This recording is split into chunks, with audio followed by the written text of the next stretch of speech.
Y ahora, em, bueno, les damos la bienvenida. Muy buenas tardes. Les damos la bienvenida al seminario que tiene por nombre de Promoción de la Salud Mental Infanto-Juvenil desde la mirada de la atención plena. Agradecemos su presencia y les invitamos a seguirnos en nuestras redes sociales, tanto en Instagram como en Facebook, para estar al tanto de los próximos seminarios. A continuación les presentamos la agenda del día de hoy. Luego de esta bienvenida, entraremos en la presentación principal del seminario y al finalizar la presentación abriremos un espacio para responder algunas de sus preguntas. Tras el bloque de preguntas, finalizaremos la charla realizando un sorteo. El sorteo será para una beca totalmente gratuita para el diplomado en intervención terapéutica en segunda infancia y adolescencia, que tendrá su primera clase el día 6 de enero y el requisito para poder optar a esta beca es ser profesionales del área de la salud mental o estudiantes de último año de estas profesiones. Además, es importante haber participado en toda la sesión de hoy. Y también, esto es lo más importante, chicos, mantener sus nombres reales y visibles en el Zoom durante el sorteo. Y finalmente, después del sorteo, les compartiremos el link y el código QR a través del chat. Y este link los llevará a una página la cual les permitirá generar su certificado de asistencia al seminario y solo tienen que ingresar al link, llenar los datos personales y el certificado se les enviará automáticamente a su correo. Y antes de continuar, vamos a compartir algunas informaciones generales. Durante la sesión mantendremos los micrófonos silenciados. Sin embargo, en el bloque de preguntas, si desean intervenir, por favor tienen que levantar la mano utilizando el icono de reacciones y luego seleccionar levantar la mano. Así podremos activar su micrófono para que participe. El chat también será moderado y abierto para su uso. Pueden utilizarlo para hacer preguntas o comentarios que tengan en cuenta y en ciertos momentos los cerraremos para facilitar el proceso más fluido y ordenado de la sesión. Y les recordamos que tenemos un canal de ayuda para cualquier duda que puedan tener. Por favor, no duden en contactarnos a través de sac@adipa.cl o sac@adipa.mx. Esperamos ya que el seminario les sea muy beneficioso. Ahora, para ya dar inicio al seminario, quisiera presentar a la expositora del día de hoy. La docente que impartirá la presente sesión es Constanza Bravo Barrientos, la cual es psicóloga clínica egresada de la Universidad Mayor. Cuenta con un magíster en psicoterapia cognitiva post-racionalista, especializada en infancia, desarrollo, microanálisis de la interacción vincular y trauma complejo, además de psicopatología, salud mental y Body Image Program. Se ha desempeñado como perito psicóloga, además del área clínica en contexto de salud pública y privada, y también es docente de pregrado y posgrado e instructora de yoga para niños con especialización en meditación para la educación. Ahora sí, ya le damos el paso a Constanza para que inicie la presentación. Súper, muchas gracias, Piero. Antes de comenzar y preguntarles cómo están, díganme si se escucha, porque hay hartos que ponen ahí en el chat que no se oye bien. Eh, ya, ¿sí? Sí, profe, sí, se Perfecto, escucha. ya, listo, ya. Entonces, como somos hartos, vamos a intentar no escribir tantos mensajes en el chat, sino que ahí ponemos las manitos ya, porque mi atención, imagínense, estamos a fin de año, a esta hora, o sea, voy a volar una mosca y se me va la idea, ¿ya? Entonces, tratemos como de cooperar para que funcione el seminario, ¿ya? Entonces les voy a compartir mi pantallita y ahí ustedes me avisan si lo pueden ver bien. ¿Ya? Ya. Ahí. ¿Lo vemos todos? Sí, profe, sí se ve sin Sí. problema. Súper. Muchas gracias. Ya. Entonces, vamos a partir con algunas nociones bien básicas en este seminario porque obviamente es un seminario que no vamos a alcanzar hablar todo lo que quisiéramos, ¿ya? Pero es un seminario que va a tener algunas nociones básicas. Al final del seminario igual les dejé unas actividades prácticas, ya para que puedan implementar desde el área desde donde trabajen o personalmente, ¿ya? Pero hay algunas cositas que me gustaría como dejar bien en claro antes de partir el seminario, ¿ya? Y que tiene que ver con la mirada desde donde está visto esto. Ya vamos a conversar de la atención plena, del mindfulness, pero también es importante conceptualizar desde dónde estamos mirando esto, ¿ya? Y esto lo estamos mirando desde las teorías y las epistemologías de la complejidad, ¿ya? ¿Qué quiere decir eso? Que cuando vayamos a hablar de, entonces en este caso siempre vamos a tener que aplicar esto. No, no siempre, porque estamos hablando desde una epistemología de la complejidad, de un cerebro que está en constante evolución, que está en constante cambio y desarrollo, y por lo tanto lo que puede servirnos para un tipo de paciente, de persona, de sistema, puede para otro no ser lo mejor, ¿ya? Por otro lado, chicos, cuando hablemos de la atención plena, del mindfulness, nos vamos a dar cuenta que no todo se soluciona con mindfulness, ¿ya? Gran parte de las situaciones de los problemas pueden tener como tratamiento complementario, como tratamiento psicoterapéutico, por supuesto, ¿ya? Pero tampoco es que todo se solucione con esto y como vamos a ir viendo más adelante, hay ciertos criterios de exclusión también para casos en los que no es tan recomendable aplicarlo en el momento dado, sino más adelante, ¿ya? Por otro lado, vamos a ir entendiendo que desde donde estamos mirando este seminario es desde esta mirada continua, ¿ya? Es decir, podemos tener un cerebro que está cognitivamente flexible, abstracto, ¿cierto? Y por lo tanto, una tendencia hacia una salud mental mucho más flexible, ya una tendencia hacia la salud mental, ¿ya? Por lo tanto, si aplicáramos mindfulness ahí o atención plena o actividades de atención plena, probablemente ese cerebrito lo va a recepcionar de mucha mejor manera que un cerebro o una persona o un sistema que se va a orientar hacia una forma de procesamiento de la información o hacia un sí mismo que está más rígido, que está más concreto. Pensemos en fases agudas de cualquier enfermedad de salud mental, ¿cierto? Estamos muy rígidos, estamos muy aproblemados en eso y probablemente no tenemos tanta flexibilidad, probablemente nos cuesta un poquito más integrar información nueva, ¿ya? Y por tanto, quizás en ese momento en particular, acompañado de otros tratamientos, vendría bien aplicar alguna de estas prácticas, ¿ya?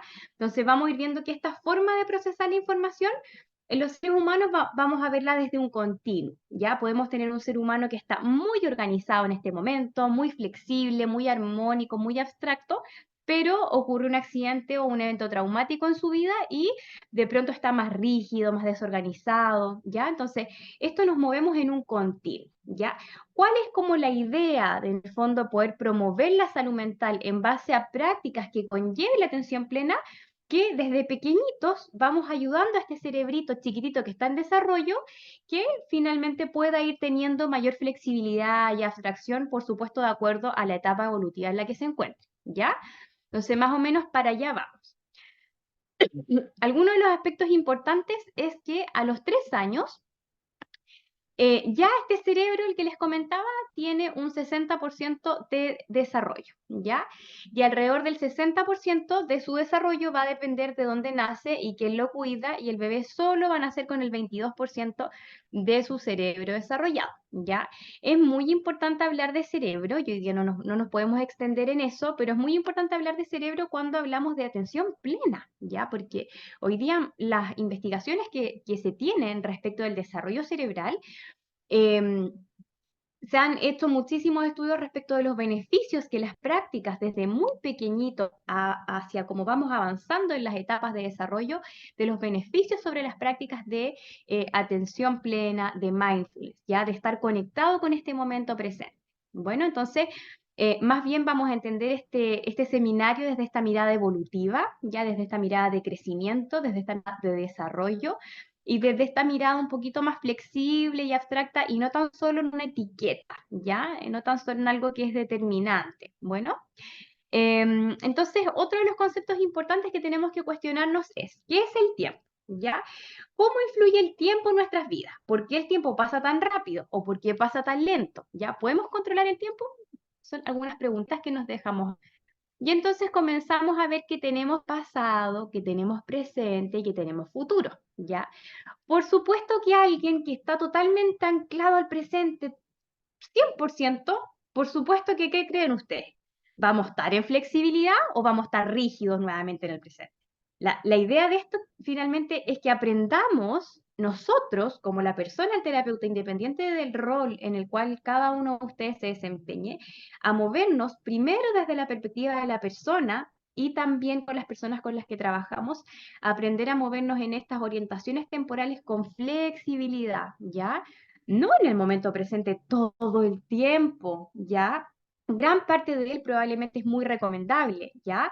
Pero también es necesario ir al pasado, ¿cierto? Con cierta armonía, con ciertas condiciones de agrado, ya no todo el tiempo un pasado demasiado nostálgico, demasiado de bajo ánimo, ¿ya?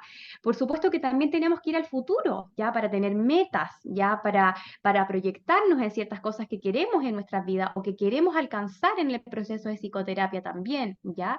El futuro también es importante y no siempre desde esta mirada de futuro expectante, ansioso, ya de que no me veo en el futuro o de lo que haga en el futuro también me va a estar mal, ya entonces cada tiempo tiene su importancia. Y cada tiempo es importante que lo podamos ir viviendo en equilibrio, ¿ya? O sea, si estamos muy rígidos en el pasado, volvemos a este presente y también lo anclamos a este futuro, ¿ya? Pero es muy importante, sobre todo cuando evaluamos a nuestros pacientes, a nuestros sistemas o con las personas que trabajamos o nosotros mismos, ir evaluando en qué tiempo nos estamos moviendo, ¿ya? ¿Cómo está nuestra orientación temporal? ¿Estamos muy rígidos? O nos cuesta ir al futuro, ya, o estamos demasiado presentes y no estamos pensando, por ejemplo, en las consecuencias que pueden tener nuestros actos, ¿ya? Entonces, es muy importante ir considerando las orientaciones temporales. Algunos mitos que existen es que es una técnica de relajación, por supuesto que puede llevar por añadido que estemos más relajados, ¿ya? Pero no es el fin en sí, ¿ya? Sino más bien es lo que vamos a ir conversando a continuación.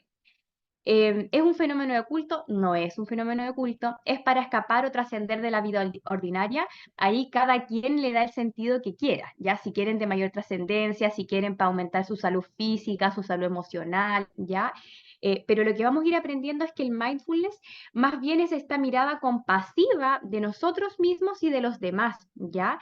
Es esta mirada compasiva de quién soy yo, de lo que me sucede, sea con mis emociones que a veces son un poco negativas o más positivas, ¿ya? No está centrado en esta etiqueta que tú tienes que alcanzar tal nivel para que alcances cierta trascendencia, ¿no? Sino que tiene que ver con que cada uno, de acuerdo a sus propias posibilidades, pueda estar más conectado con este momento presente, ¿ya? Entonces, estas categorías como es difícil, es fácil, o mientras más práctica tú vas a ser un experto, en el fondo, obviamente, mientras más entrenamiento se tenga en la práctica, mucho más beneficio, porque ese cerebro ya va a estar programado en ese nivel de práctica, ¿ya?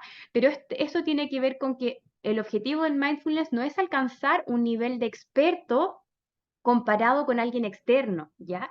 Sino que es alcanzar nuestro propio nivel de desafío de acuerdo a nuestros parámetros, ¿ya?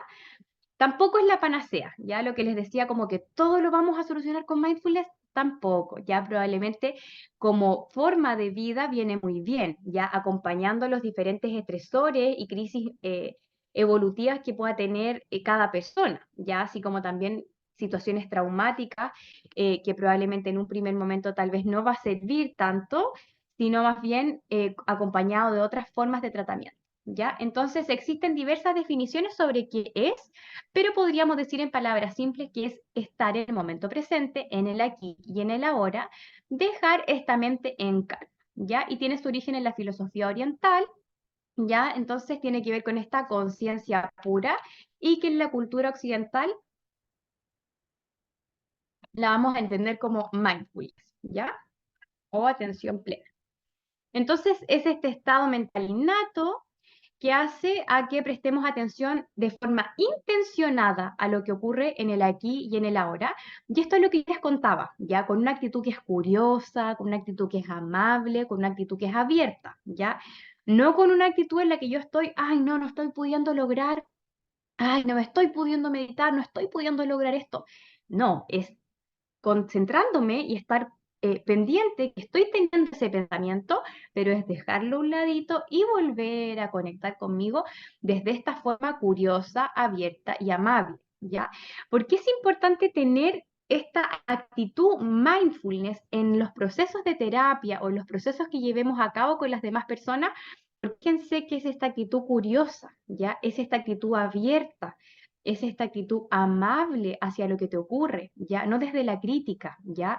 No desde, oh, ¿por qué estoy tan mal, nada me funciona? No, sino es entender que tal vez esta forma en la que hemos llevado nuestra vida, en la que hemos estado procesando la información, está siendo tal vez un poco rígida, un poco demasiado para el momento que estoy viviendo ahora, tal vez me estoy sobreexigiendo, tal vez estoy muy estresado porque no estoy comiendo lo suficiente, en fin, ¿ya? Entonces, es como entender desde esta mirada compasiva que lo que hace el ser humano muchas veces es su mejor esfuerzo, ¿ya? Entonces, diversos estudios han estudiado el potencial que tiene el entrenamiento en esta práctica, mejoras en el funcionamiento tanto físico como emocional, desde lo inmunológico ya hasta fenómenos que tienen que ver con la neuroplasticidad, la neurogénesis, ¿ya? Y obviamente este entrenamiento progresivo claramente va haciendo que nuestro cerebrito se vaya entrenando muchísimo más en la práctica y que nuevamente sea más fácil poder esquivar estos pensamientos rumiantes ya o este vagabundeo mental que también está descrito como parte del proceso del mindfulness, ¿ya? Em, entonces, lo que veíamos es que cada persona va a observar, se va a hacer consciente de lo que está pasando en nuestro cuerpo, en nuestras sensaciones, en nuestros pensamientos, ¿ya? Algunos resúmenes de sus beneficios, estos son solo algunos. Tenemos evidencia que reduce el riesgo cardíaco, reduce el riesgo de accidente cerebrovascular, ya el mejoramiento del funcionamiento inmunológico, ¿ya? Todo esto porque en el fondo nos vamos haciendo más conscientes de que cuerpo y mente están conectados. Ya muchas veces nos pasa que cuando andamos muy estresados pensamos que solo esta mente la que no me acompaña, ¿cierto? Y probablemente nuestro cuerpo muchas veces compensa con diferentes estrategias a eso que estamos sintiendo o a ese momento por el que estamos atravesando. Y finalmente el estar consciente de que mi cuerpo tal vez se está esforzando, de que está dando lo mejor de sí, de que estoy cansado, de que tengo sueño, por supuesto que también va ayudando en nuestra salud física, ¿ya? Lo que tiene que ver con algunos efectos más a nivel psicológico, disminuye la ansiedad social, el estrés percibido, lo que tiene que ver con estos pensamientos rumiantes, ya síntomas de evitación postraumática. Y entonces comenzamos a aumentar la empatía, porque también si estoy más en consciente conmigo mismo, y estoy consciente de lo que a mí me pasa y de que no todo es porque el mundo me quiera atacar, ¿cierto? Sino es porque yo estoy pasando por un mal momento, comienzo también a estar más en sintonía con los demás, ¿ya? También va aumentando ese sentido de control y dominio sobre los contextos, ¿ya? ¿Por qué? Porque finalmente voy aumentando mi propio sentido de agencia, mi propio sentido de control sobre mí mismo, ¿cierto? Voy aprendiendo, ah, ya, a ver, me estoy sintiendo mal por esta situación, ¿cierto? No es tanto por este contexto, sino probablemente si esta misma situación hubiera ocurrido en otros contextos, tal vez me hubiera pasado lo mismo. Entonces ya no necesito controlar que tal persona no diga tal cosa porque eso me pone mal, ¿cierto? Sino más bien voy entendiendo mi propio proceso sobre eso, ¿ya? Y también hay muchísimos estudios sobre la tolerancia al dolor y la práctica del mindfulness. Hay cambios cerebrales asociados, ya se han apreciado ciertos cambios de volumen en áreas cerebrales tras 8 semanas de terapia de mindfulness, a lo menos una vez por semana, ya es importante también que ustedes sepan que existen también programas que son especializados en mindfulness de acuerdo a ciertos cuadros clínicos, ya mindfulness, por ejemplo, para trastorno obsesivo compulsivo, para ansiedad, ya para déficit atencional, en fin, ya. mindfulness también para ciertas condiciones de salud específicas. Bueno, yo ahora se lo estoy pasando rapidito como para alcanzar y que no me pille el tiempo. Bueno, y también esto que conversamos sobre la modulación del estrés, ya ciertos experimentados que ya llevan mucho más tiempo realizando esta práctica han presentado también menores niveles de lo que tiene que ver con inflamación, ¿cierto? A nivel cerebral y menor aumento de la frecuencia cardíaca. El mindfulness entonces va a incluir que trabajemos en estas orientaciones temporales en nosotros mismos y con las personas, ya explorando los recuerdos del pasado, pudiendo ir y conectar con la experiencia presente, ya y poder teniendo la libertad para ir hacia el futuro, para poder anticipar, para poder imaginar. Ya nosotros rápidamente podemos hacer un barrido y ver cómo están nuestras orientaciones temporales. Ya, yo quiero empezar mindfulness hoy día. Perfecto, pero veamos. ¿Cómo me estoy moviendo en términos de mis orientaciones temporales? ¿Estoy flexible respecto del futuro, del presente, del pasado o estoy muy rígido en alguno de ellos? ¿Ya? Hagamos ese barrido ahí, cada uno en su espacio. Bueno, entonces la actitud mindfulness es lo que primero vamos a trabajar o vamos a recomendar en el proceso psicoterapéutico que tiene que ver con adoptar una mente de principiante. Ya no sabemos con lo que nos vamos a encontrar en esta práctica, y estamos con esa actitud, curiosa, amable, paciente, sin juzgar y sin forzar ni esperar nada, ¿ya? Entonces, esta nueva mirada, ya de esta actitud curiosa, esta actitud amable, ya no sé si les hace sentido también, pero en el fondo vamos avanzando una nueva forma de mirar el síntoma, ¿ya? Más bien no tanto como una etiqueta diagnóstica, sino más bien como un proceso que ha llevado a ese ser humano que explica por qué le ocurre eso actualmente en su funcionamiento físico, emocional o en su conducta, ¿ya? Entonces, si bien es cierto, las etiquetas clínicas de trastornos y de diagnósticos, por supuesto, que van a servir, ya especialmente si necesitamos hacer una derivación, trabajar en equipo, en fin.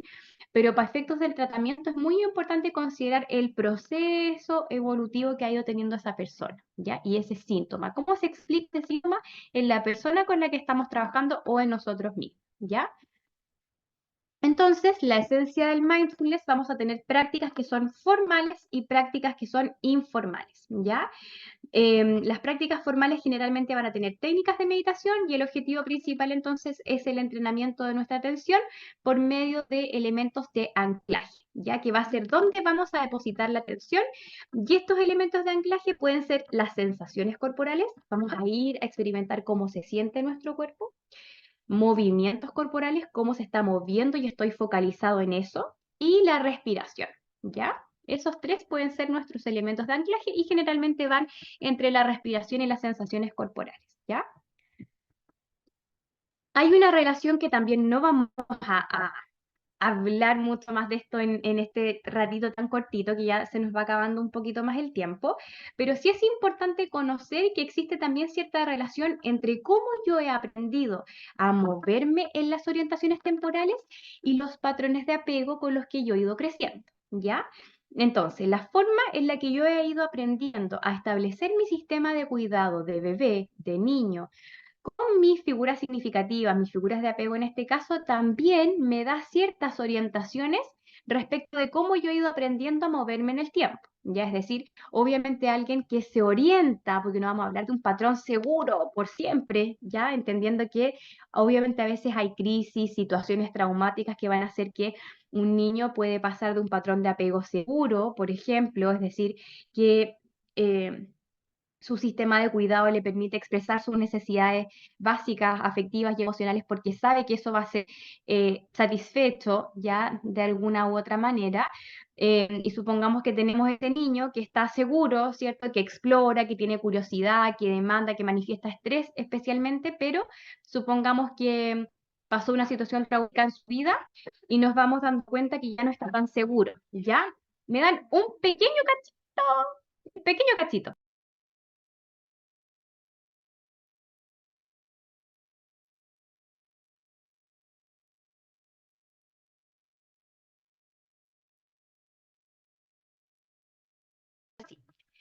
Mira, vamos a ir resolviendo cositas de crianza. Ya, entonces, como les decía, vamos viendo que un niño que se va moviendo en patrones de apego más bien seguros, ya decir que sabe que sus necesidades van a ser satisfechas, necesidades emocionales, necesidades físicas, más bien va a aprender también a moverse en el tiempo de manera más flexible y abstracta. ¿Ya? ¿Se entiende eso? ¿Cómo vamos hasta acá?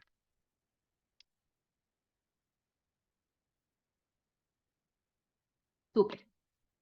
Ya, se entiende entonces la relación entre los patrones de apego y el tiempo, ¿ya?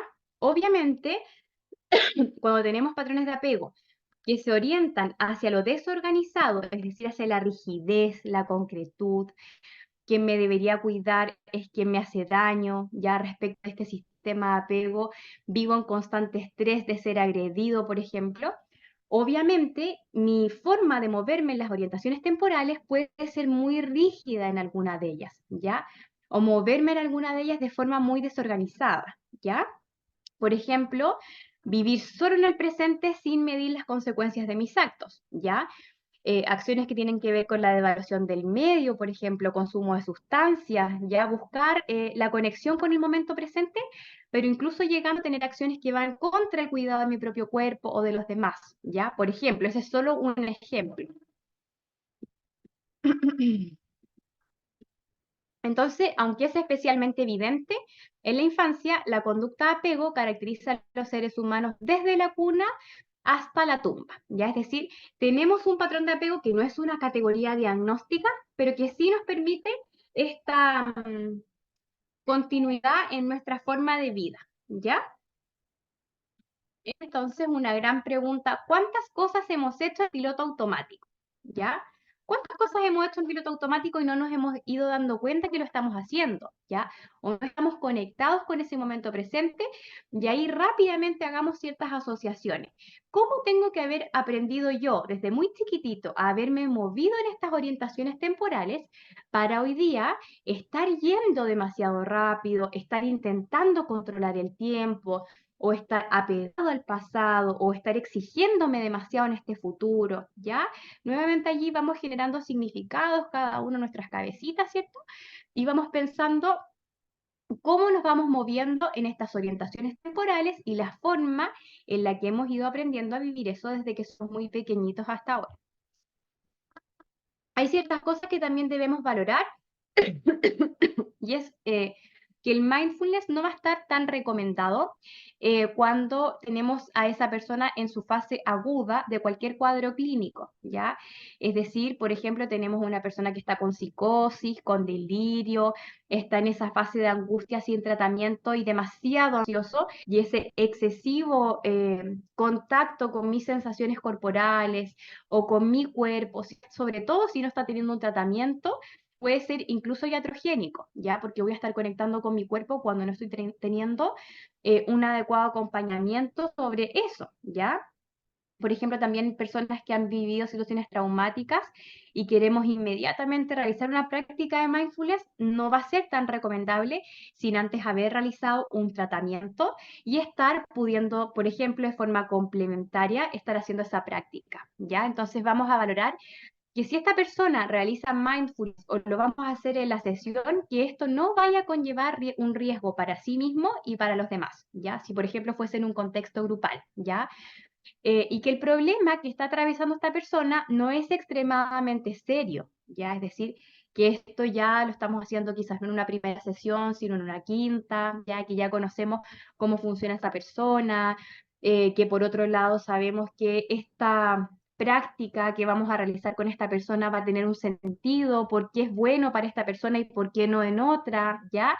Antes necesitamos hacer ese panorama en nuestra cabecita para poder ver si conviene en este momento realizar esta acción o más adelante, ¿ya? Y ver que no se encuentra en fase aguda de la enfermedad. Bien, entonces como les decía, tenemos prácticas formales que hacen referencia a focalizar un mayor tiempo la atención en un tipo de anclaje específico, ¿ya? Que puede ser un objeto externo, por ejemplo, el sonido de una campana o de un cuenco, o un objeto interno como la respiración, ¿ya? Lo que vamos a hacer comúnmente es que cuando tenemos personas con mayor resistencia, o personas que tal vez no han iniciado las prácticas antes, ya generalmente lo que hacemos es focalizar esa atención en un elemento externo, ya, como puede ser mirar fijamente una imagen, o el sonido de una música o de una campana, ¿ya? Hasta que vamos avanzando hacia un mayor reconocimiento de mis ritmos biológicos, de mi temperatura, de mis sensaciones, ¿ya? De mi respiración. Por ejemplo, si trabajamos mindful eating, en la medida en que vamos aprendiendo a reconocer nuestras sensaciones de saciedad, plenitud de nuestro estómago, ya de hambre, y todo eso tiene que ver con lo interno, ¿ya? Pero tal vez a alguien que está más resistente o que tal vez es más adulto, por ejemplo, y no está tan abierto a la experiencia, podemos partir con algo más externo, ¿ya? Con mirar tal vez una imagen que nos invite también a la práctica o algo que tenga que ver más con el sonido, ¿ya? Y el objetivo va a ser ir avanzando hacia cada vez esta práctica desde un objeto interno de anclaje, ¿ya? Como puede ser la respiración, las sensaciones internas, ¿ya? Como las que les comentaba. Tenemos también etapas de la práctica formal. La primera es el anclaje, lo que estábamos conversando. La segunda es el vagabundeo mental. Nosotros conversamos con las personas y le decimos que esto de tener pensamientos que vienen y van es parte del proceso, ¿ya?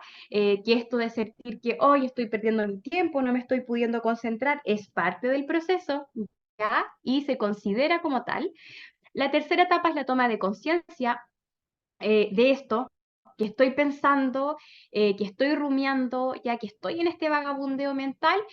La última etapa entonces es el retorno amable de este punto de vagabundeo a un retorno amable hacia la respiración o hacia la sensación de mi cuerpo o hacia la música, ¿ya? Entonces volvemos a redirigir nuestra atención al punto de anclaje, ¿ya? Esto, chicos, es muy importante porque por lo general lo que se entiende como mindfulness es algo que solo algunas personas pudieran alcanzar, ¿ya? Y todas las personas pueden realizar la práctica, ¿ya? Por tanto, es muy importante considerar que esto de, ay, estoy perdiendo mi tiempo, debería estar trabajando, debería estar haciendo otra cosa, no lo estoy logrando, todos están concentrados y yo no, ese vagabundeo mental es parte del proceso y tenemos que conversarlo con las personas con las que vayamos a hacer este tipo de prácticas, ¿ya? También tenemos prácticas formales. Alguna de ellas puede ser mindfulness en la respiración, hacer este escáner o chequeo corporal, ¿cierto? Cómo se va sintiendo cada parte de nuestro cuerpo, mindfulness en la medida en que vamos caminando, en relación a nuestros movimientos corporales, la práctica de los 3 minutos y lo que tiene que ver con mindful eating, ¿ya? Lo que tenemos aquí son diferentes prácticas que no son todas, hay muchas más, prácticas formales que las hacemos con un objeto de anclaje, ¿cierto? Con cierto contexto que invita a la práctica, ¿ya? Y por otro lado tenemos prácticas informales que consisten en llevar la atención plena a situaciones de la vida cotidiana, ¿ya? Por ejemplo, cepillarse los dientes, cuando me estoy cepillando los dientes, cuando me estoy lavando las manos, cuando me estoy poniendo la ropa, ¿ya? Cuando tenemos personas que también son resistentes y que no les parece tanto, también podemos invitarlos que quizás antes que una práctica formal, realizar prácticas informales y, por ejemplo, practicar mindfulness cuando estamos pintando la casa, cuando estamos regando, cuando estamos pasando de una plantita a un macetero a otro, cuando estamos cocinando, si hay alguien que le guste cocinar, ¿cierto? Entonces, llevar nuestro foco a prácticas informales, ¿ya?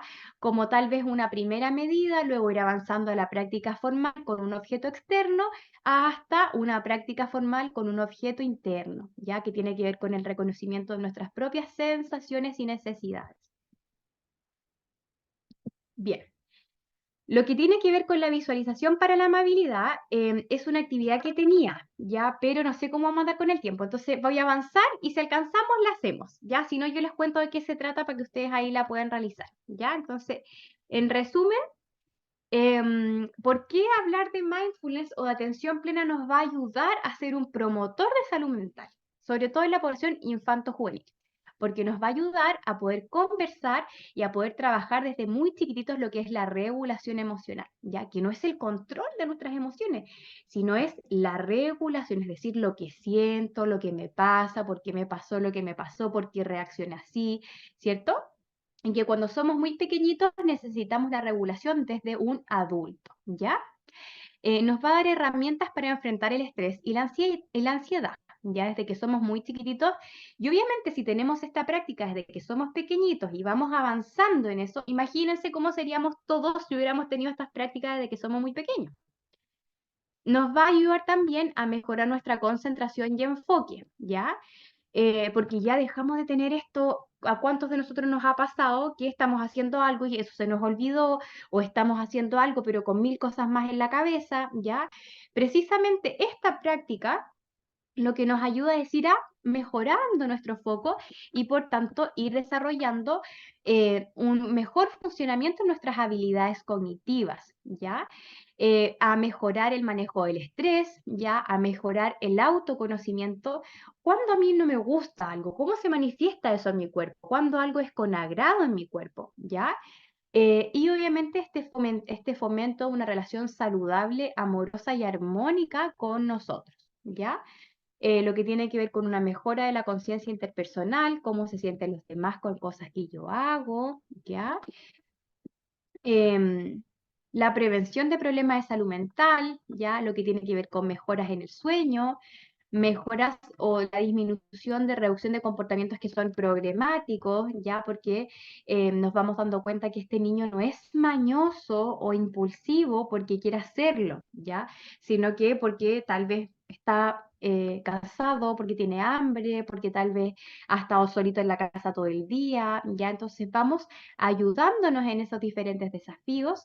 Y por tanto vamos fortaleciendo lo que es también la adaptabilidad a estos desafíos, promoviendo entonces una salud mental eh, que no solo es mental, sino también es física, emocional, fisiológica, neuroendocrina, ¿ya? Y de cierta forma esto que estamos conversando nos va ayudando como una especie de escudo que nos ayuda a ir enfrentando las situaciones que son de estrés. Entonces, aquí yo les dejé un ejemplo de sesión, ¿ya? Por ejemplo, ¿cómo sería? Descubre tus sentidos. Entonces, en un inicio saludamos. Antes, va a ser muy recomendable explicar con los grupos que vamos a trabajar qué es el mindfulness, ¿cierto? ¿Qué es la atención plena? ¿Ya? ¿Por qué vamos a trabajar esto, chicos, hoy día, con adolescentes, con niños? ¿Por qué vamos a trabajar esto hoy día? Porque es importante que lo conozcamos, ¿ya? Y obviamente después podemos hacer una sesión como esta tipo que les puse aquí, ¿ya? Entonces saludamos, hacemos una respiración con algún objeto de anclaje como los que conversamos y vamos entonces a hacer esta exploración sensorial que ya más bien tiene que ver con lo interno, ¿ya? Observar un objeto, escuchar sonidos, podemos focalizarnos en alguno de estos órganos de los sentidos en particular o en todos si tenemos más tiempo, ¿ya? Posteriormente reflexionamos, agradecemos y vamos adaptando las actividades según los grupos etarios con los que estemos trabajando, ¿ya? Porque es muy importante trabajar con la experiencia sensorial desde que somos muy chiquititos hasta que somos adultos, porque fíjense que a veces como adultos tampoco sabemos reconocer qué nos pasa, ni cuando tenemos hambre, ni cuando estamos saciados, ni cuando, por ejemplo, cuántas veces alguien ha dejado de comer teniendo hambre, o cuántas veces alguien ha comido hasta que ya no damos más y finalmente hemos terminado con malestar en nuestro estómago, ¿ya? Por no reconocer cuándo tal vez tenía que dejar de comer para poder seguir haciendo las cosas que estaba haciendo o que puedo hacer de manera paralela, o cuando no he llevado, no sé, una chaqueta y me morí de frío, por ejemplo, ¿ya? Tiene que ver con cómo es muy importante en todas las etapas de nuestra vida poder trabajar la exploración sensorial. Cuando yo tengo hambre, cuando algo me hace sentir incómodo, cuando algo no me gusta, cuando tengo frío, ¿ya? Em, Otro ejemplo que tiene que ver con la luz interior, ¿ya? Em, Podemos entonces partir haciendo la respiración de inflar un globo como relajación inicial. La actividad principal tiene que ver con explorar las emociones, con conectar con esta respiración, ¿ya? Y esta visualización positiva que funciona muy bien, fíjense sobre todo en los niños cuando vamos visualizando con los ojitos cerrados una luz brillante que hay dentro de nosotros, ¿cierto? Que nos hace crecer, que sale a través de nuestra coronilla, ¿cierto? Y que nos va dando un buen deseo o un buen mensaje, ¿ya? Obviamente lo tenemos que adaptar al grupo con el que estemos trabajando. Ya si es muy chiquitito, obviamente tal vez esa actividad cambiarla por otra o hacerla en un menor tiempo, ¿ya? Posteriormente podemos hacer un registro de emociones, que es lo que nos pasó a cada uno de nosotros, o bien un dibujo o escritura si alguien quiere de lo que experimentar, ¿ya? Después podemos reflexionar sobre eso y hacer estos ejercicios de gratitud que sobre todo a esta altura del año funcionan igual muy bien, ya como anotar algo por lo que nos sentimos agradecidos y después cerrar esta experiencia, ¿ya? Recordando que la luz interior no es otra persona que nosotros mismos, ¿cierto? Que cuando hemos estado mal hemos... em, en el fondo, sobrellevado situaciones que son difíciles porque nuestra propia luz interior, además de la religión o espiritualidad que cada uno profese nos está ayudando, ¿ya? Otras actividades que también les quise aquí describir tiene que ver con las habilidades del guerrero roca, ¿ya? Guerrero roca, la R respira profunda y lentamente, la O observa, la C conoce tus valores y la A actúa, ¿ya? ¿Qué quiere decir esto? En el fondo, cuando estamos trabajando con niños o adolescentes, otra forma de promover esta salud mental en el contexto terapéutico o donde ustedes estén trabajando con población infanto-juvenil, ¿cierto? Es muy importante que aprendemos a reconocer que el guerrero roca, que puede ser un personaje de los Avengers, que puede ser un superhéroe, que puede ser Batman, que puede ser Mario Bros, ya quien quieran, es un guerrero roca, ¿por qué? Por ejemplo, porque respira, no llega y actúa, ¿cierto? Observa qué es lo que puede hacer, qué es lo que no, conoce sus valores, sabe que es valiente, sabe que es fuerte, por supuesto que antes lo trabajamos esto con los niños que necesitemos, ¿cierto? ¿Cuáles son sus valores personales? Y por otro lado, decide actuar. Ya es decir, no llegamos y actuamos, por ejemplo, como Hulk, podríamos decir, ¿no? No sé si todos lo conocen, pero es este superhéroe verde que a veces se le pasa un poco la mano y llega y pisa, llega y aplasta y a veces pasa a, no sé, herir a otros o a romper ciertas cosas que eran importantes, ¿ya? Entonces, cada uno de estos elementos los podemos adecuar a los niños con las diferentes etapas evolutivas que tengamos, pero es muy importante que aprendamos a actuar y enseñemos a los niños a actuar, pero desde sus propios valores, ¿ya? No desde, no, yo quiero que te portes bien porque quiero que seas como Pepito o como Juanito o como tu hermano, no, sino que desde tus propios valores que te hacen ser único y especial, ¿ya? Y por otro lado, otras actividades que podemos hacer, que son una sugerencia, es mis sol cualidades, ¿ya? Que se refiere a que adentro vamos a poner el nombre del niño y en cada uno de los rayitos de sol lo que vamos a ir escribiendo son cualidades de este niño o niña, ¿ya? O de este adolescente.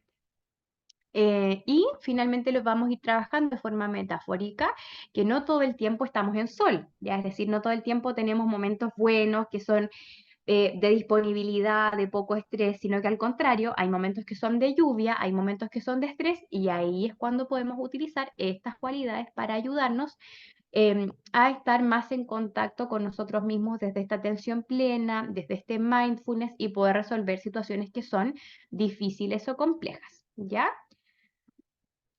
Bien. Entonces, vamos a hacer, chiquillos, rápidamente la visualización para la amabilidad. ¿Ya les tinca? ¿Sí? Bacán, ya. Entonces, ahí ustedes con su camarita encendida o apagada, como ustedes quieran, vamos a tratar, la vamos a hacer un poco en modo flash, ya, pero como en virtud de la hora, pero ahí cada uno la adecua a su propio contexto.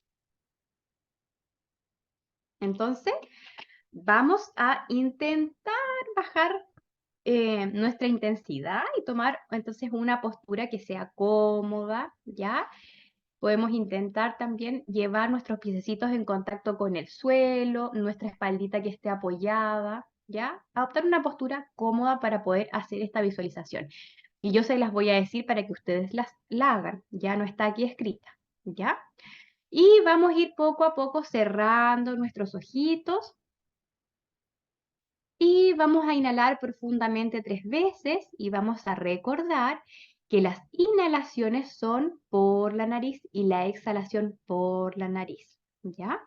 Vamos a usar un dicho que es por la nariz respiro y por la boca comemos, ¿ya? Obviamente que estamos resfriados en alguna otra condición, no importa, lo hacemos por la boca y no hay ningún problema, pero en el mejor de los casos vamos a inhalar y exhalar por nuestra nariz, ¿ya?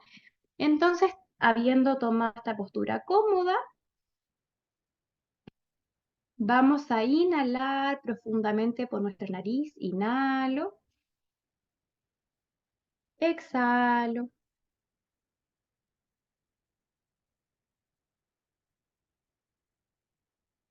inhalo,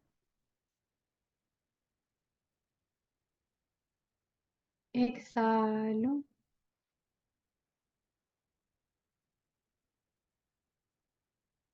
inhalo y exhalo.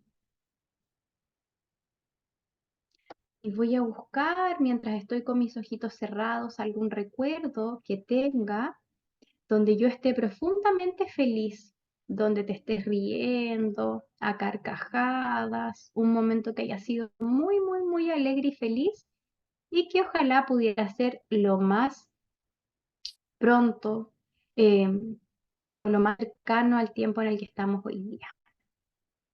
Vamos a buscar ese recuerdo y lo vamos a llevar a nuestra mente. Y voy a recordar cuando yo estaba feliz, me estaba riendo, fue una situación muy agradable. Y voy conectando con las diferentes sensaciones de mi cuerpo, de mi pecho, de mis pies, de mis manos. Y voy recordando esa imagen y me voy dando cuenta que aunque hoy día tal vez no me sienta así, en algún momento tuve esa emoción. Voy llevando ese recuerdo en mi cabecita y me voy dando cuenta que desde esa imagen, desde ese recuerdo, va saliendo y se va formando una luz violeta que recorre todo mi cuerpo y que sale desde mi coronilla, desde mis pies, desde mis manos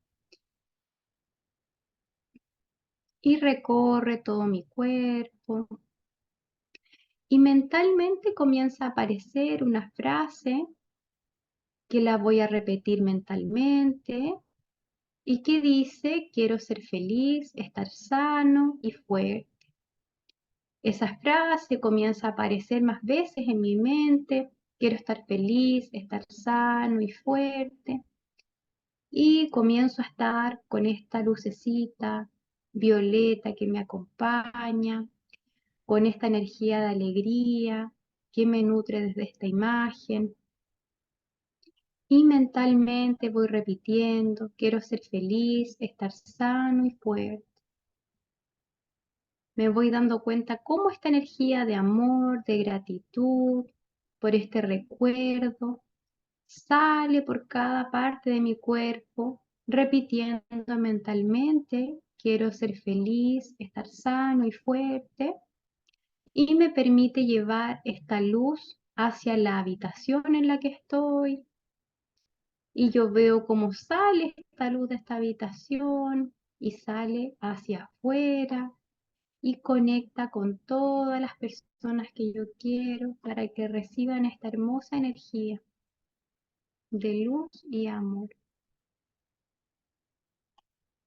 Me voy quedando con esa sensación en cada parte de mi cuerpo y cada respiración la acompaño de un agradecimiento a esa experiencia.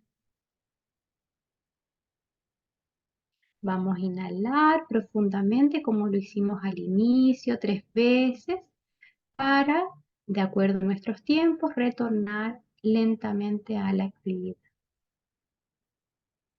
Vamos a inhalar, exhalo,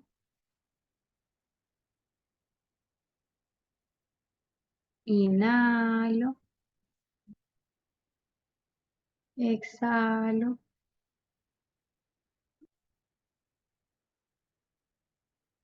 inhalo y exhalo. Muy bien. Y de acuerdo a nuestros tiempos, retornamos a la actividad. Y si quieren, ahí pueden compartir un mensajito de qué les pareció la visualización.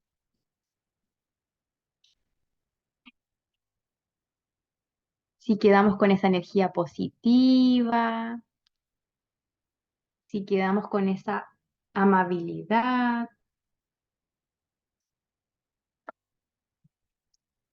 Súper. Ustedes la pueden hacer.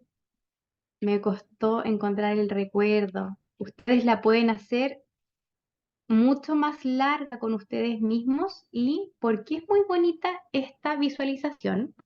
Porque nos ayuda a recordar que aunque hoy día haya sido un pésimo día, en algún momento hemos tenido un buen recuerdo. En algún momento hemos estado sonrientes, en algún momento hemos estado relajados, en algún momento nos hemos reído a carcajadas, aunque haya sido a los 5 años, en algún momento hemos tenido esa emoción. Entonces, si hemos en alguna parte de la trayectoria de nuestra vida hemos tenido esa emoción, quiere decir que actualmente tal vez no la sentimos y que es válido, pero que podemos encontrarla nuevamente, ¿ya? Esa es como un poquito la idea, como transmitir em, que aunque no nos sintamos así hoy día, en algún otro momento de nuestra vida nos podemos volver a sentir de alguna forma similar, ¿ya? Es decir, esa emoción de alegría, de gratitud, de experiencia positiva, también vive en nosotros, ¿ya? Se vale cambiar de recuerdo a medio ejercicio, por supuesto, porque como estamos conversando, la práctica del mindfulness no es algo etiquetado, directivo y arbitrario, ¿ya? Entonces, de repente vino otro recuerdo que acompaña el que estoy teniendo, perfectamente lo podemos cambiar e invitar a las personas a eso también, ¿ya? No estar en una rigidez de no, ahora tienes que volver al principio a hacerlo o te sales de la clase porque era un recuerdo y tú tienes dos, ¿ya? No, esto es flexible, ¿ya? Es amoroso, ¿sí? Em, y acá me escribe, me costó encontrar el recuerdo, pero quedé con un momento cálido de hoy para facilitar, sentir gratitud al expandir. Súper. Eso me pasó, que se cambió de repente el recuerdo cuando estaba. ¿Por qué la luz violeta? Bueno, la luz violeta tiene este sentido más espiritual, ¿ya? Obviamente ahí uno le puede poner el colorcito que quiera, pero la luz violeta también está anclado a este sentido como más espiritual, de un color más potente, que tiene que ver con el amor, ¿ya? Con la trascendencia, con neutrinos de un color que también tiene intensidad y que nos permite ir cambiando y renovando esta energía, ¿ya? Es decir, eso... eh, tiene como, lo que yo les estoy contando ahora del mindfulness tiene esta evidencia científica, pero acuérdense que también tiene esta mirada oriental de las energías, de lo que a veces no está tan explicado en la ciencia, ¿ya? Ahora, claramente nosotros lo podemos aplicar desde una mirada mucho más científica, neurocientífica o espiritual, ¿ya? ¿Qué hacemos si el paciente comenta no tener ningún recuerdo en un momento? No importa, uno acepta, ¿cierto? Porque estamos trabajando desde la gratitud. No importa, tal vez hoy día no logramos encontrar ninguno, pero tal vez la próxima semana podemos encontrar alguno, ¿ya? O otra cosa que permite, por ejemplo, si es un paciente que ya conocemos, a veces uno con las personas a veces uno se ríe en sesión, ¿cierto? Porque pasó algo gracioso o alguien, no sé, nos reímos por X cosa. Ese recuerdo de habernos reído por algo en el contexto terapéutico también nos puede ayudar a hacerlo si queremos en esta práctica, ¿ya? ¿Por qué la respiración solo por nariz y no nariz y boca? Ya, eso tiene que ver porque no nos vamos a meter ahora mucho en la respiración, pero los tipos de respiración también están profundamente estudiados y es porque la respiración nasal permite mucho más fácil la oxigenación de nuestro cerebro, ¿ya? Más que la respiración bucal, ¿ya? La respiración bucal igual está asociado a hartas, no patologías necesariamente, pero hartas dificultades, entonces, en el mejor de los casos, respiración nasal, pero si tenemos cualquier dificultad, incluso alguien que tuviera alteraciones en sus órganos de los sentidos, por supuesto que siempre hay adaptaciones, ¿ya? Así como que quisiéramos hacer prácticas que incluyen movimientos y alguien tiene una dificultad, también se hacen las adaptaciones, ¿ya? Pero principalmente es porque facilita mejor la oxigenación cerebral, ¿ya? ¿Qué actividades se podrían utilizar con niños de 4 años? Por ejemplo, las que les nombré como ejercicios. em, a ver, como los de los superhéroes, por ejemplo, que yo te estaba nombrando, ya, como encontrar tus propias cualidades. Ahora, por ejemplo, que se viene el verano, todas las actividades que tienen que ver con contacto con la tierra, con el agua, con el aire libre, ya. Todo eso es estar practicando mindfulness adecuado a la etapa evolutiva de cada persona. ¿Ya? Entonces, ¿puedes hacer una visualización para la amabilidad con un niño? Por supuesto que sí, pero obviamente tal vez no con los ojitos cerrados, tal vez en un contexto mucho más abierto, como vamos a buscar algún recuerdo que te haya pasado para la Navidad que haya sido muy gracioso, o el último recuerdo que tienes en el que haya ocurrido algo gracioso para ti, ya, y lo vamos conversando. Bueno, ¿qué actividad se recomienda? Ay, chiquillos, no alcanzo a leer tan rápido. Em, Luz lila, porque la respiración, como usted lo acaba de mencionar, hace 3 años la enfermera del hospital de la cual estaba mi hija hospitalizada me dijo que me podía ayudar a sentirme tranquila e hicimos un ejercicio, me ayudó mucho y aún lo sigo llevando. Súper. ¿Qué actividad se recomienda a los padres para que hagan en casa con un niño de depresión o ansiedad? Bueno, es que ahí más que una actividad es ir a psicoterapia, ¿no? Por eso es que les decía yo, como podemos hacer muchas actividades de mindfulness para apoyar, pero ahí lo ético es que ese sistema familiar vaya a psicoterapia para apoyar a ese niño con depresión o ansiedad. Y paralelamente podemos hacer muchas actividades que tengan que ver con lo que estamos conversando, ya como por qué este niño es valioso, es importante para nosotros como padres, ya actividades que tengan que ver con el aire libre, actividades que requen sus valores, actividades que en el fondo me lleven a actuar de forma más decidida y autónoma, concretando y no teniendo claro quién soy yo, primero para esta familia, porque soy valioso, ¿ya? Entonces, podemos recomendar muchas actividades, pero lo primero es que vaya y se dirija por el conducto que en el fondo, o por la forma, o por la sugerencia que ese proceso de psicoterapia conlleve, ¿ya? ¿Qué actividad recomienda para jóvenes infractores de ley?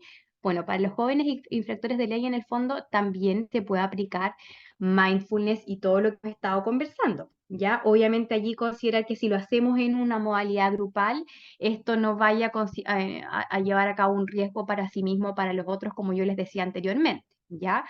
Ahora, todas las actividades que tengan que ver con que esas personas vuelvan a recobrar paz mental, conexión con el momento presente, ya tal vez ver cada uno de los esfuerzos que han hecho, ¿cierto? En ese proceso, aunque hayan sido infractores de ley, también vale. Bueno,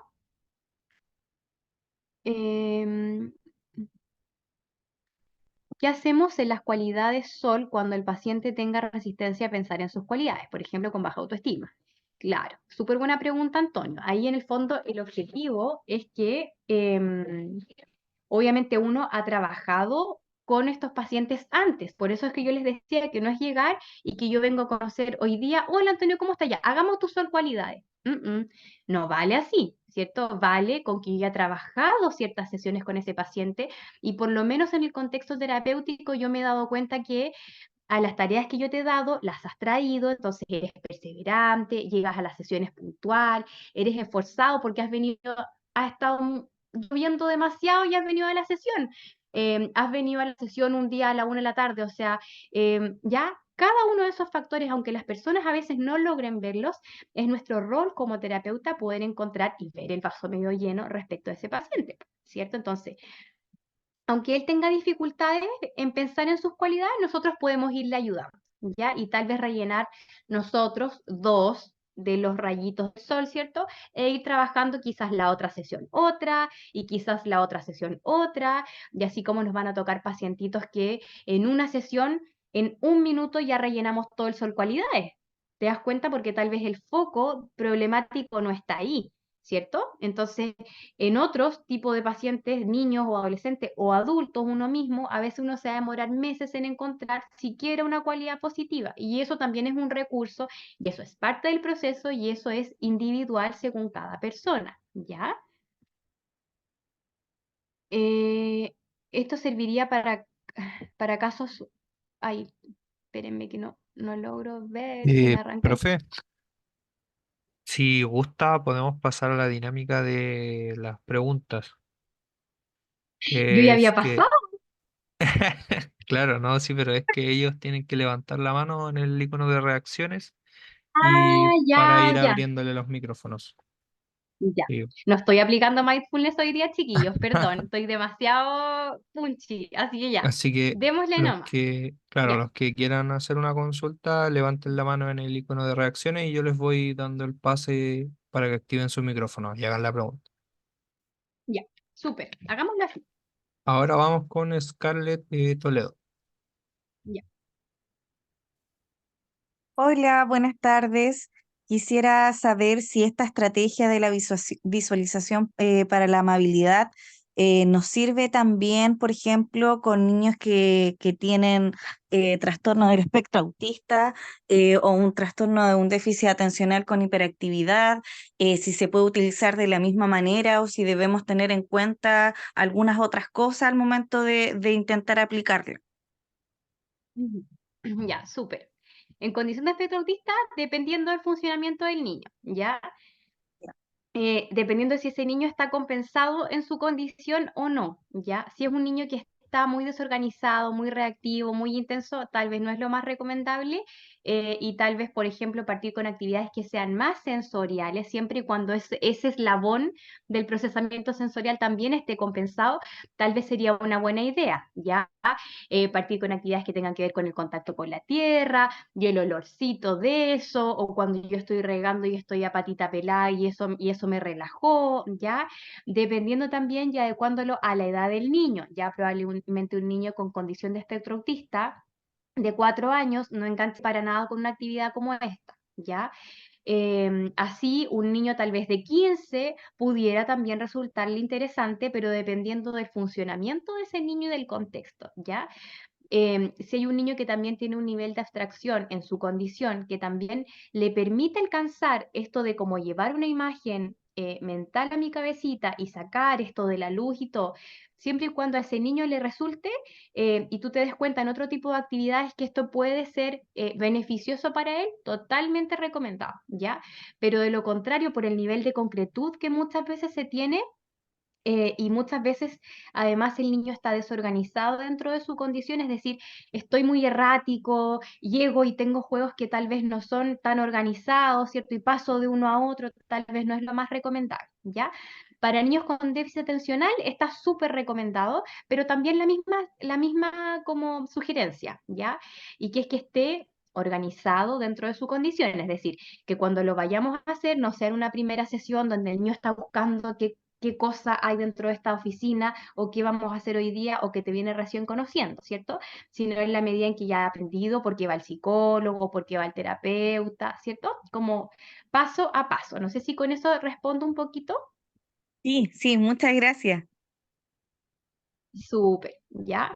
Por eso es que como dicen las chicas ahí, primero hay que ver cómo está esa teoría de la mente, si yo logro entender el sentido de esta actividad o no, ¿ya? Por eso va a haber niños que sí, por ejemplo, yo trabajo con niños con condición de espectro autista que el tema de las respiraciones funciona muy bien, de acuerdo, por ejemplo, a monitos que a ellos les gustan y ellos entienden, o niños que son muy académicos y les gusta saber que cuando ellos respiran, se secretan otras hormonas y neurotransmisores que son de bienestar y por eso les gusta hacerlo, ¿ya? Entonces va a depender ahí de cada niño, ¿ya? No, muchas Sencillo. gracias.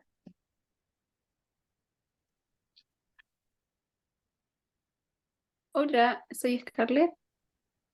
Hola, Scarlett. Sí, mire, tengo dos preguntas.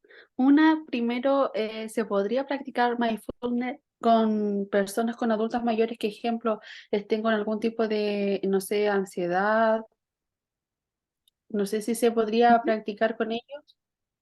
ujú, totalmente que Ejemplo, sí.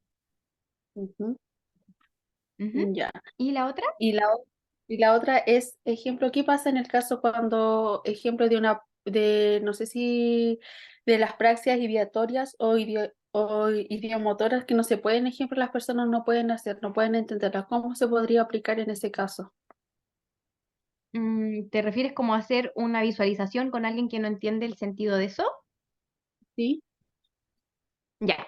Mira, lo primero es que con adultos mayores está súper recomendado. Ya, de hecho, los adultos mayores, hay programas incluso en los CEFAM, como los programas de más adultos mayores autovalentes, que también en algunos de ellos realizan actividades que son destinadas como a mindfulness y está súper recomendado, ya independiente de la edad. De hecho, por ejemplo, yo me acuerdo que en una de mis prácticas que hicimos cuando yo estaba en la universidad, todavía sin entender mucho de esto, íbamos a los hogares, salga, íbamos a los hogares y lo que hacían, como por sugerencia, nosotros lo hacíamos, era que íbamos dando a cada uno de los adultos mayores comidas que ellos tenían en sus tiempos, que eran comidas típicas y ellos tenían que adivinar con los ojitos cerrados a qué era, ¿ya? Todas esas son prácticas de mindfulness, ¿ya? O recordar música que era de mi tiempo, ya con un sentido especial, ¿ya?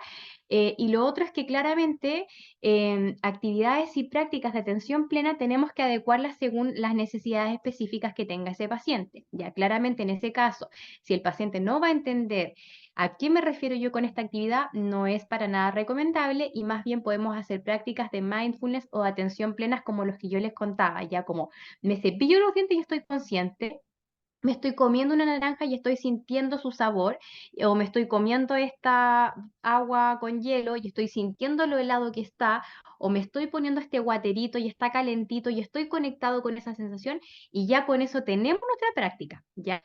No sé si se entiende.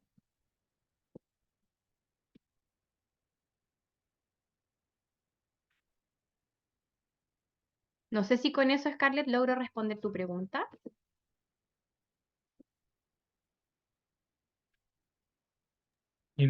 Parece que se Ya. salió la Es- escala. Vamos con, Esperemos que sí. Ya, sí. vamos con Antonio, Antonio Martínez. Ya. Bueno, buenas tardes. Eh, Mi duda es acerca de cómo podemos, qué podemos agregar o quitar al ambiente para que los ejercicios de mindfulness te hagan con mayor, este, que tengan un mejor resultado. No sé si debamos quitar distractores visuales o agregar algún componente como olfativo o algo así. No sé si me explico bien. Ujú.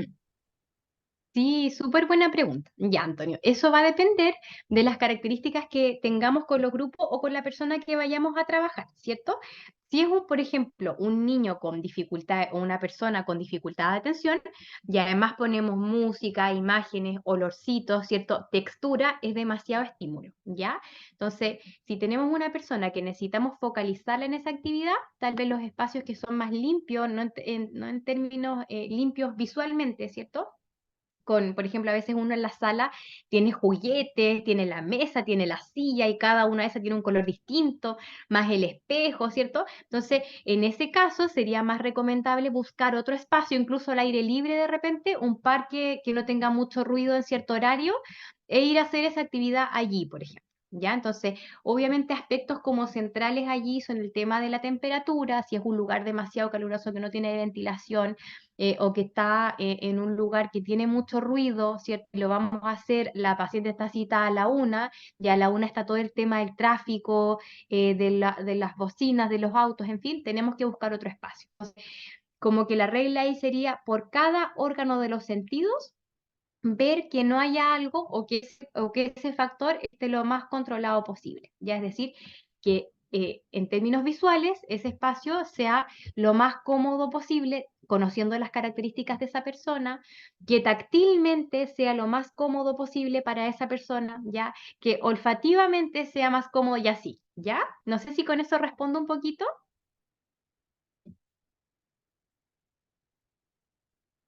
¿Sí? Súper. Ya. ¿Quién más? Vamos ahora con Midley. Hola, buenas tardes.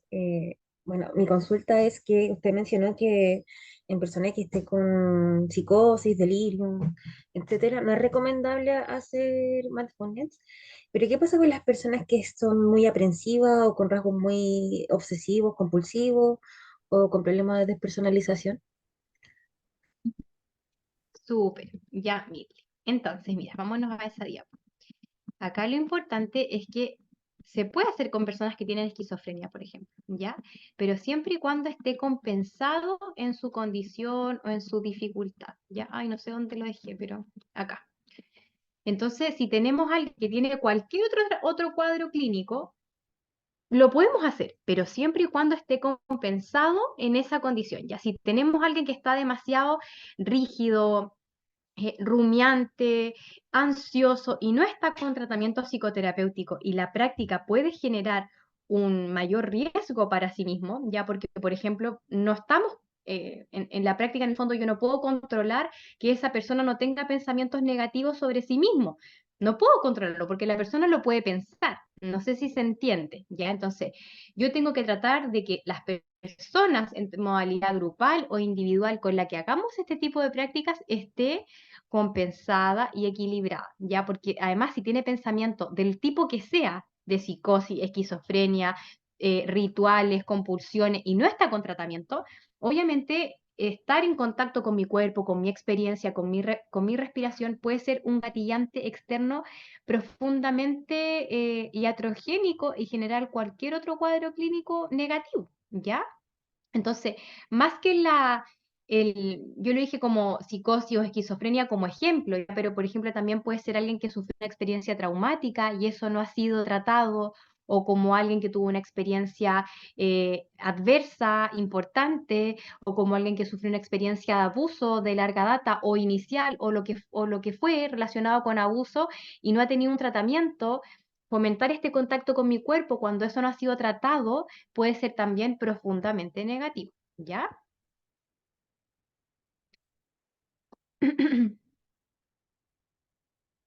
Ya.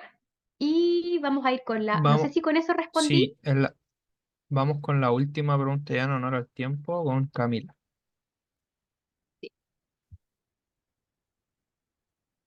Hola, buenas tardes. Mi pregunta es, yo soy estudiante de trabajo social y cómo nosotros los Ujú. trabajadores sociales podríamos comenzar aplicando mindfulness, que es como son sesiones solamente de actividades, por lo que entendí, ¿o no? Estoy un poco confundida. No. Ya, súper. Buena pregunta, porque aquí igual me preguntaron si los trabajadores sociales pueden aplicar y efectivamente que sí, ¿ya? Obviamente que sí se puede, ¿ya? Porque no es un requisito ser psicólogo, ya, por ejemplo, los médicos también estaría súper recomendado que pudieran incluir las prácticas de mindfulness o de este entrenamiento en las sesiones con pacientes, ya. Ahora, en el fondo, ¿qué es lo que uno tiene que cuidar? Que no son solo actividades. Yo estas actividades se las puse como ejemplo de sesión, pero no es que yo te conozco porque estamos trabajando algo, por ejemplo, a nivel familiar con la trabajadora social, yo te conozco y hacemos esta actividad. No, sino que antes nos iniciamos en la práctica de la respiración, del momento presente. Yo antes valoro, ¿por qué yo como trabajadora social voy a aplicar mindfulness con esta familia, o con esta mamá, o con este papá, o con este niño que me tocó trabajar? ¿Por qué va a ser relevante y beneficioso para este niño? O porque este sistema familiar, la verdad es que lo tienen muy estresado por el tema de la paz, o la verdad es que el papá trabaja afuera y no está nunca, y tal vez esta sería una buena práctica que pudiera afianzar esto, ¿ya? Entonces, antes valoramos desde mi rol, ¿por qué para mí como nutricionista sería positivo esto? ¿Por qué para mí como médico sería positivo esto? ¿Por qué para mí como profesional, trabajador social sería positivo? Teniendo en cuenta esa premisa, vamos entonces a destinar alguna actividad específica, alguna recomendación para la casa o alguna tarea en la sesión, como la verdad es que esta mamá está muy estresada y podríamos colaborar haciendo una actividad de la amabilidad, ¿cierto? Para una intervención a nivel familiar, por ejemplo, ¿ya? No sé si me explico ahí mejor. Sí, o sea, primeramente hay que hacer como un tipo de diagnóstico y conocer la situación de la persona que se quiere aplicar el mindfulness, algo así.